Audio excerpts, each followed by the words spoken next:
hari. Alhamdulillah. Pak Ustadznya nggak sahur. Udah tadi Pak Ustadz, udah habis. Iya. Tadi saya pengen nanya yang soal upil, tadi udah dijawab tuh, cuman pas lagi makan jadi nggak berani lanjut.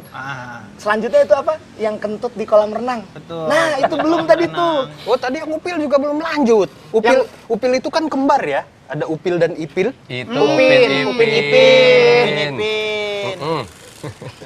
Terus yang mau kau tanyakan apa? Yang itu yang soal kentut di kolam renang tadi saya penasaran, soalnya nggak enak. Tadi kan Pak Ustadz lagi makan. Oh begitu ya. Batal nggak tuh? Jadi gini, tadi kan ditanya nih banyak soal upil udah, asalkan tangan kita nggak sampai masuk ke atas nembus yang dekat mata, itu nggak batal. Batal itu ya. Itu nggak batal. Kalau sampai tembus itu batal. Kemudian kalau soal buang angin atau kentut di dalam air itu bagaimana hukumnya? Nah, sebelum di saat kita puasa kita kentut di dalam air, itu hukumnya gimana? Sebelum saya jawab saya mau nanya, ente ngapain puasa-puasa dalam air kentut? Ente ngapain gitu? Kalau mau Kalau puasa mah ngaji gitu loh. Iya. Enggak, kalau atlet Terus? kan atlet harus berenang. Nah itu kan Nah, ibadah iya. juga Berenang. Pak Ustadz. Ya udah, jadi begini. Kentut di dalam air itu tidak membatalkan Tidak membatalkan. selama Selama tidak ada air yang masuk ke dalam belakang kita. Belakang. Ke dalam tempat kita buang kotoran belakang itu. Kalau dia nggak masuk, kentutnya nggak batal.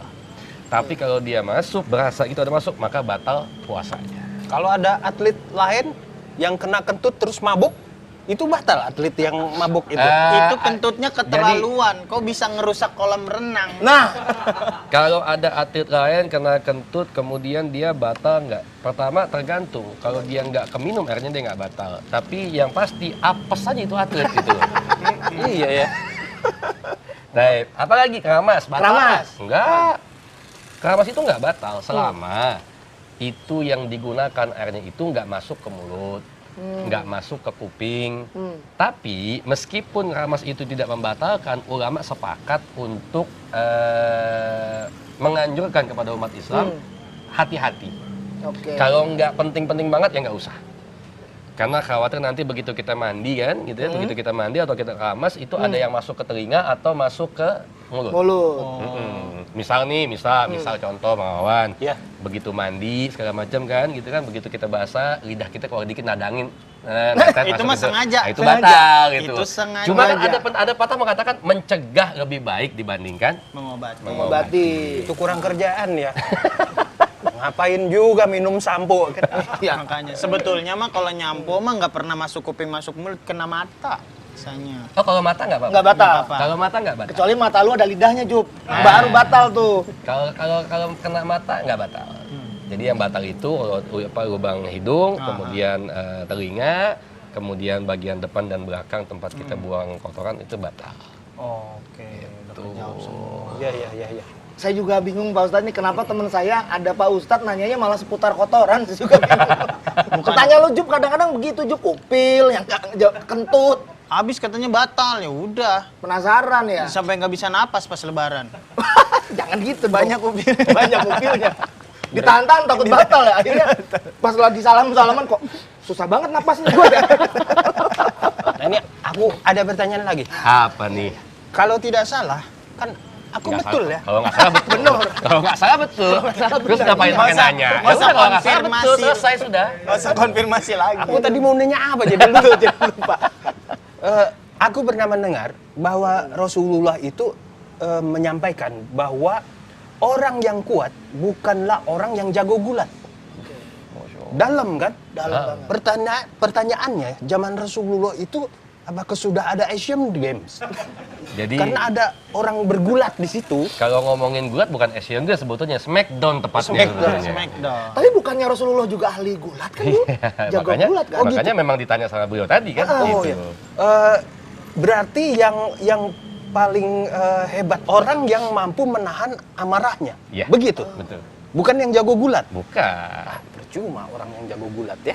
Wah, Mawan jago. Ya, enggak. Oh, enggak. Apa ditanya kalau gitu? Jadi memang ada hadisnya mengatakan bahwasanya laisa syadid bisra'ah. Jadi orang yang kuat itu bukan yang jago gulat. Iya, innama syadidul ladzi yamliku nafsahu 'inda al-ghadab. Jadi yang namanya yang paling kuat itu yang bisa menahan dirinya di saat dia marah. Bahkan ada satu ayat yang mengatakan bahwasanya tanda-tanda manusia yang bertakwa itu alladzina yunfiquna fis sarai wad dharra, yang suka sedekah. Manusia bertakwa itu yang pertama dia suka sedekah baik dalam keadaan dia punya ataupun dia nggak punya. Nah, kadang-kadang kita kan kalau mau sedekah, ya gue nggak ada nih, gitu. Tapi sebetulnya sedekah itu nggak mesti nunggu kita punya, salah. Jangan beranggapan saya akan sedekah kalau saya kaya, itu salah. Tapi bikin mindset kita dengan sedekah saya akan kaya. Gitu. Dibalik jadi Pak Dibalik Ustadz ya. mindsetnya. Tapi Pak Ustadz gitu. kalau nggak ada duit sedekahin apa? Iya. Nah, baik. Kata Nabi Muhammad, guru tahlilatin sedekah. Setiap kalimat tahlil la ilaha illallah yang kita baca itu sedekah. Wa guru tahmidatin sedekah. Dan setiap kalimat tahmid alhamdulillah itu sedekah.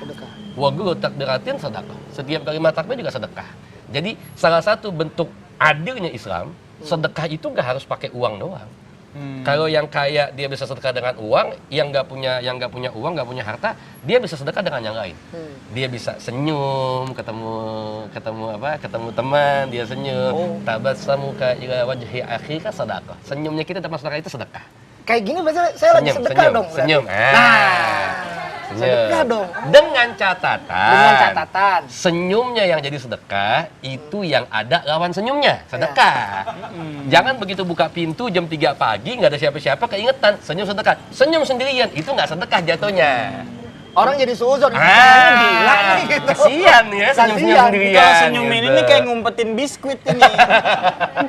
Di kiri kanan ya. Nyembuhin Nah, biskuit. yang kedua yang takwa tadi kata Allah, wal kadhiminal ghaiz, yang dia bisa menahan amarahnya. Wah, Semua kita punya emosi, gampang kok ngeluapinnya. gampang ya. Jadi yang susah bukan meluapkan, Nah, tapi nahannya.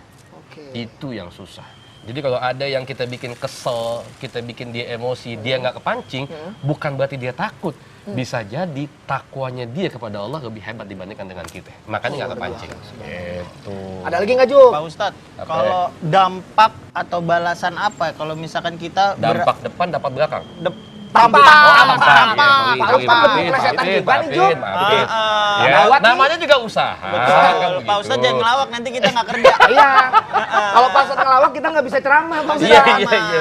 Tadi Ya kan udah, Bapak kan iya. pakai hadis, pakai apa Iya, kan? iya. Kita susah ngapal. Iya, apa dampak atau balasannya bila kita berhasil menahan hawa nafsu, menahan emosi? Baik.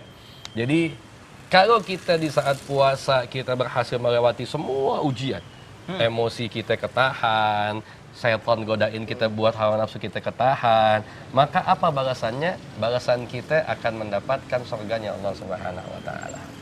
Jadi puasa itu hadiahnya langsung dari Allah, tapi kalau kita berhasil menjalankan puasa semua, itu di ujung puasa kita seakan-akan kayak yaumin waladathu ummuh, bagaikan bayi yang baru dilahirkan nggak punya dosa sama sekali. Mudah-mudahan puasa kita bisa segitu semua. Mudah-mudahan kita ketemu ya di surga ya. Mudah-mudahan. Tetanggaan Amin, Pak amin, Ustadz. ya Rabbal alamin, Ya ya Allah, Rabbal nanti alamin, ketua ya RT-nya Rabbal Pak Ustadz lah di surga.